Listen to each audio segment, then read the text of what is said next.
Assalamualaikum, kembali lagi di channel Asdos Teknologi. Pada video kali ini, saya akan unboxing satu unit laptop dari Asus dengan slogan In Search of Incredible. Ini tampilan dus depannya. Ini bagian sampingnya ya. Untuk serinya A516E. Ini ada barcode-nya ya. Untuk produksinya sendiri atau perakitannya di sini tertera 2021. Tapi saya belinya tanggal 16 Juli 2022. Untuk tampilan belakangnya seperti ini. Di situ ada keterangan ya, bahan mudah meledak. Kemudian barang mudah pecah, tumpukan ke atas maksimal 6 dan hindari dari hujan atau air. Dan dus ini dapat didaur ulang. Asus komputer laptop, netbook Asus.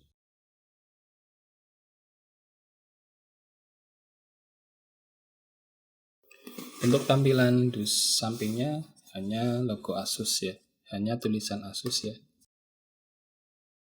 Langsung saja saya buka. Jadi sebenarnya ini sudah dibuka oleh pihak toko ya. Jadi ketika beli itu sudah diaktifasi kemudian diinstal berbagai macam aplikasi. Dan di sini sudah saya install aplikasi tambahannya.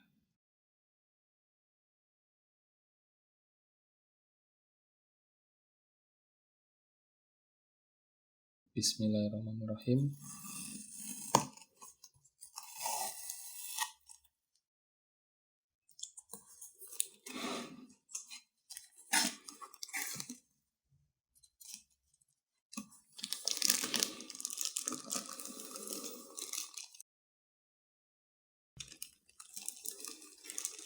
Dalam paket pembeliannya di dalam dus sudah termasuk tas ya. Ini tasnya model gendong. Saya buka tasnya dulu ya.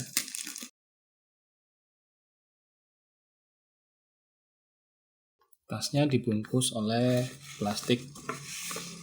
Ya, ini tasnya.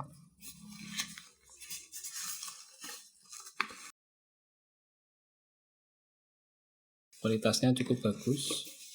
Lumayan. Saya taruh dulu ya. Kemudian intinya itu ada di sini. Ini kosong ya. Untuk pengganjel saja.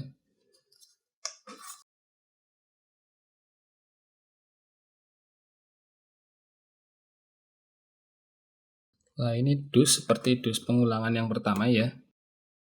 Dimana ini serinya A516E.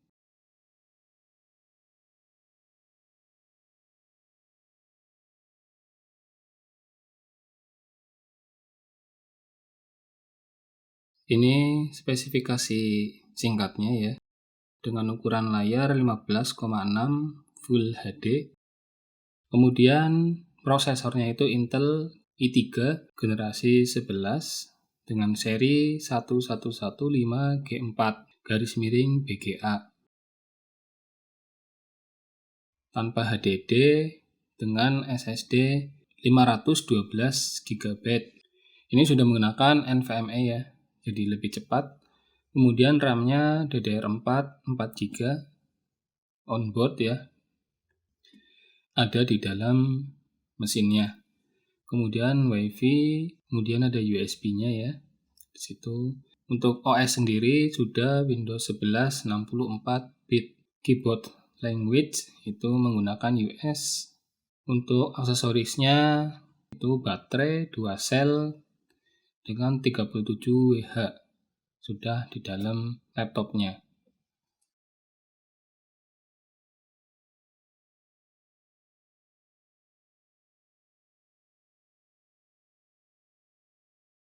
Nah, ini barcode-nya ya. Ini juga sama pengulangan dus yang pertama.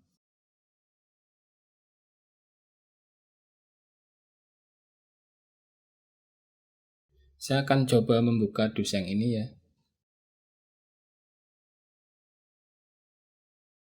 Yang pertama karton atau dus, ini untuk mengganjel dari laptopnya. Laptopnya terbungkus seperti sarung ya, kain tipis. Ini tidak ada isinya, kosong ya. Saya taruh dulu. Kemudian di sebelah kanan sini ini chargernya. Chargernya seperti ini, kecil ya. Langsung colok di stop kontak. Masih terbungkus plastik ya. Kemudian ini QR code-nya.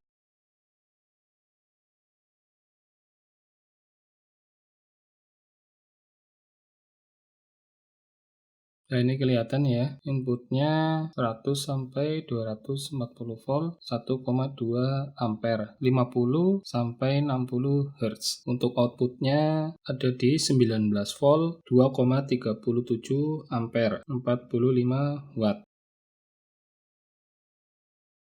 Itu tadi chargernya ya. Nah, ditutup, ini tidak ada lagi. Kemudian laptopnya di sini. Untuk mengambilnya, ini ada panduan ya. Tinggal diangkat. Kemudian diambil seperti ini. Saya taruh di samping dulu laptopnya. Kemudian mendapatkan apa ini? Seperti dudukan untuk harddisk ya. Ini modelnya seperti ini. Ada panduannya. Coba dibuka dulu. Mendapatkan ini. Ini untuk itu ya, jepit harddisknya. Kanan dan kiri ini ada dua. Kemudian ini slotnya, slot SATA-nya sama power SATA-nya ini ada dua. Kemudian ini untuk menempelkannya. Ini sejenis stiker kalau tidak salah. Ini kosong ya, saya masukkan lagi. Kemudian ini ada lagi sebelah sini. Ini sudah tidak ada ya, sudah kosong, tinggal ini.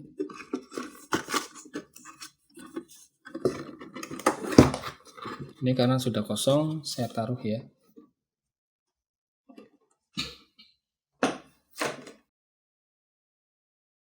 Terdapat 3 kertas. Pertama ini seperti buku panduan ya. Oh bukan, ini warranty card atau kartu garansi. Formulir informasi jaminan Asus dan lain sebagainya. Ini sudah menggunakan bahasa Indonesia ya. Jadi mudah untuk dipahami. Ini alamat service centernya. Nah, ini di Purwokerto ada di Ruko Banjar Kembar nomor 4 Jalan HR Bunyamin, Purwokerto. Ini nomor teleponnya ya. Senin sampai Jumat untuk pelayanannya jam 9.30 sampai jam 17 atau jam 5 sore. Untuk Sabtu sama bukanya jam 9.30, sedangkan tutupnya jam 12. Ini banyak ya service center Asus. Se-Indonesia ini ada. Ini kartu garansinya sudah ya. Kemudian ini ada seperti informasi tentang Asus Premium Care. Gunakan kode AppCare untuk mendapatkan potongan sebesar 10% untuk perpanjangan garansi. Ada sistem diagnosis My Asus, kemudian dukungan online 24 jam, Kemudian ada link to my Asus. QR kodenya untuk App Store, kemudian QR kode untuk Google Play.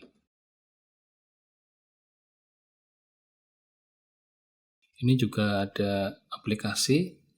Unduh aplikasi perangkat bergerak Link to my Asus untuk mengkolaborasikan ponsel dengan PC, seperti mentransfer file di antara perangkat secara nirkabel atau secara wireless, mengontrol ponsel dari PC, atau mengakses file PC lokal secara jarak jauh dari ponsel Anda. Tinggal di scan aja QR kodenya, nanti akan langsung ke aplikasinya. Ini panduan penggunaannya, sudah menggunakan bahasa Indonesia. Edisi revisi versi 2 April 2021. Jadi banyak pengguna yang mengabaikan ya, atau tidak peduli dengan sedikit panduan dari Asus. Karena mungkin sudah hafal atau sudah paham penggunaan laptop, tapi tidak ada salahnya di sini membaca panduannya ya. Jadi supaya tidak bingung. Nah, ini ada kamera, indikator kamera, mikrofon, panel layar, tombol daya, keypad angka, keyboard, sensor sidik jari pada model tertentu, kemudian bidang sentuh atau touchpad, indikator kunci tombol fungsi, indikator huruf besar. Kemudian ini port dan slot I/O. Untuk logo yang pertama itu slot kartu micro SD, kemudian soket headphone, headset atau mikrofon itu jadi satu, port USB 2.0, kemudian slot keamanan, bisa juga Kensington lock. Kemudian di sini ada masukan daya atau DC in. Kemudian port USB 3.2 Gen 1 tipe C. Kemudian ada lagi HDMI. Dan yang terakhir port USB 3.2 Gen 1. Untuk persiapannya, pasang konektor daya DC ke input daya DC di PC netbook Anda. Pasang adaptor daya AC ke catu daya 100 volt sampai 204 volt. Ini sudah hafal ya, insya Allah ya teman-teman ya. Langsung ke utamanya. Nah, ini unit laptopnya.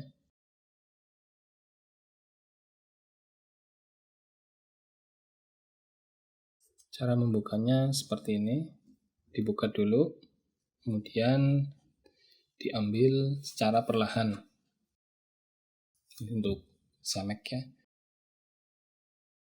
Bismillahirrahmanirrahim. Biasakan membuka dari tengah ya. Nah, seperti ini. Seperti biasa untuk laptop baru dilapisi pelindung keyboard untuk sementara.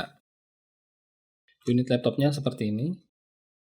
Untuk warnanya ini warna grey. Ada dua warna silver dan warna grey. Kenapa memilih yang grey? Karena untuk mengetik itu lebih enak keyboardnya berwarna hitam ya. Ini untuk pribadi saja. Dibandingkan yang silver itu huruf-hurufnya seperti tidak kelihatan. Jadi nanti malah bingungi dan bikin mata itu sedikit sakit. Bagi saya seperti itu. Untuk ukuran layar itu 15,6 inch ya. Ciri-ciri 15,6 inch itu biasanya ada tombol tambahan numerik di sebelah kanannya. Di sini.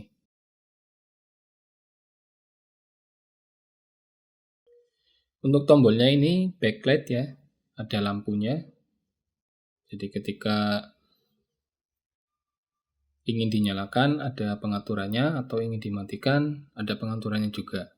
Diredupkan atau ditinggikan cahayanya juga ada.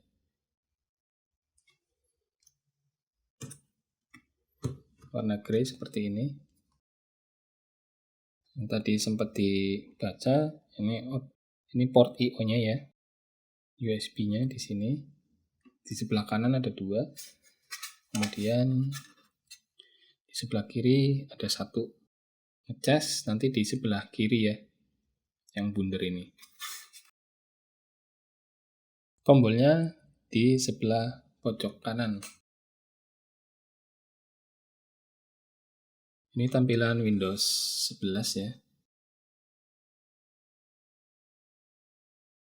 Tombol yang untuk menyalakan backlight atau mematikan backlight keyboard ada di tombol F7. Fn, kemudian F7. Nah, ini ada brightness ya, tingkat cahaya, ada rendah, kemudian ini tinggi, mati, kemudian ini agak sedikit redup. Nah, bisa dilihat ya cahayanya paling rendah, ini sedengan, ini full. Untuk tombol Fn ini ada 2 fungsi, bisa dimatikan.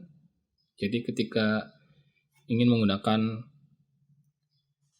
tombol F ya, function itu tidak perlu menggunakan Fn. Caranya di ini Fn kemudian escape. Nah, ini hotkey-nya nanti langsung ke F1, F2 dan sebagainya. Jika ingin mengaktifkan, nah, ini sudah on. Jadi harus menekan off. Bagi teman-teman yang terbiasa menggunakan Windows 10, di sini ada cukup banyak ya perbedaannya. Yang pertama ini dari taskbar itu di tengah, di sini. Nah ini, kalau bingung, loh kok cuma segini toh, ada di sini. Ini alat programnya ada di sini ya.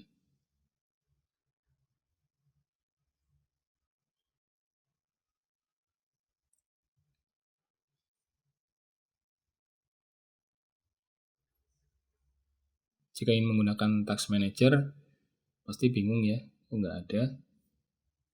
Sebenarnya di sini lebih memudahkan, sekaligus sedikit menyulitkan ya. Jadi yang belum paham, nah ini, klik saja Task Manager.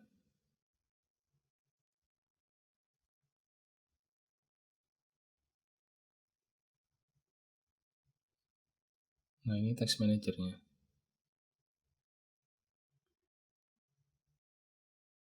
Core i3 generasi 11 ini menggunakan masih dual core ya, dengan 4 thread.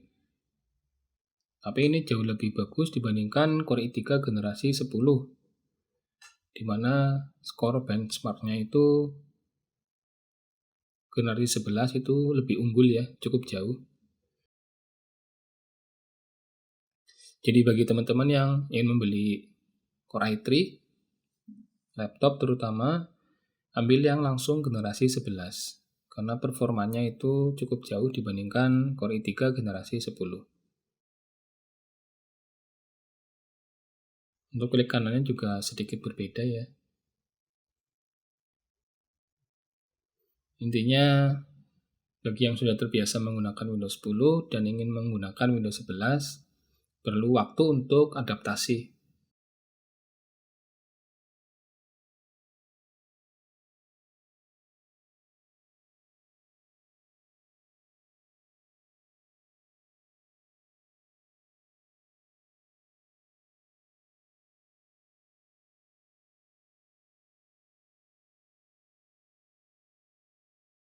Windows 11 Home Single Language 21H2 diinstal pada 17 Juli 2022 dengan OS build 22.00.194. Ini layarnya sudah Full HD ya, atau Full HD, jadi hurufnya itu lebih kecil.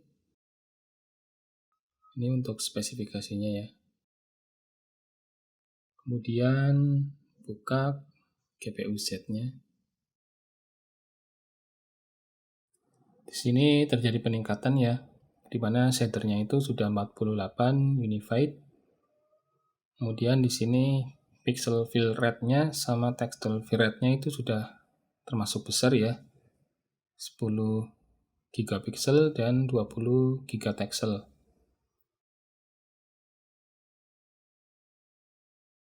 Untuk grafik Intel UHD grafiknya itu menggunakan DDR4 ya, dengan bus width-nya 128 bit.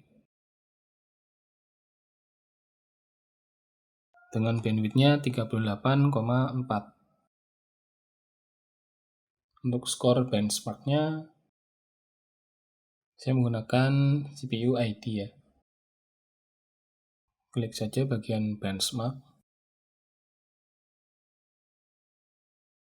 Di sini terlihat single thread-nya 415, kemudian multi thread-nya ada di 1175. Coba saya bandingkan ke perbandingan Core 2 Duo. Di sini 222% kemampuannya untuk yang multi thread, untuk yang single thread-nya dari Core 2 Duo 153%. Coba satu kali lagi.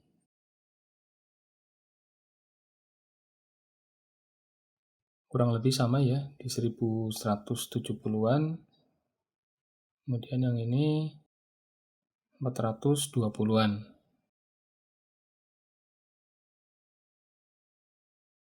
Ini ya, Gen 11 Intel Core i3 1115G4 dengan kecepatan 3 GHz.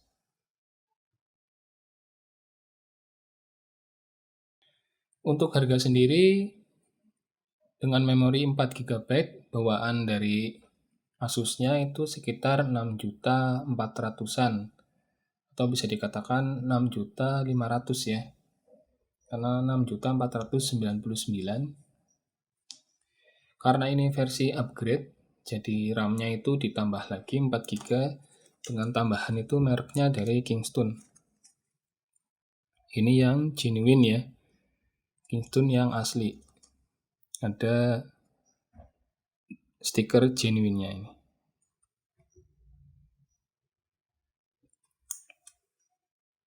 Garansinya lifetime ya. Ini ada kertas. Saya buka dulu.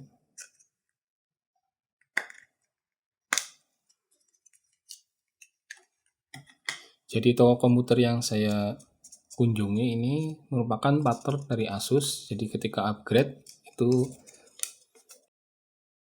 tidak menghanguskan garansi.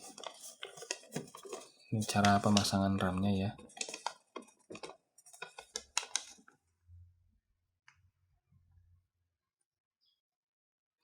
Ini sayang sekali tidak ada bahasa Indonesianya. Padahal Kingston itu dari dulu sudah ada di Indonesia ya. Sejak zaman flash disk masih 128 MB. Saya dulu masih punya itu, tapi sudah nggak tahu kemana hilang. Untuk harga upgrade ditambah RAM 8 GB dari Kingston dan biaya pasang itu sekitar 6.930.000-an seperti itu. Jadi hampir mendekati 7 juta.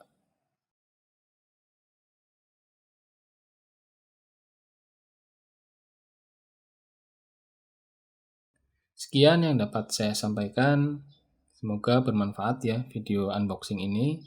Terima kasih bagi yang sudah menonton, subscribe, like, dan komen. Kurang lebihnya mohon maaf. Wassalamualaikum warahmatullahi wabarakatuh.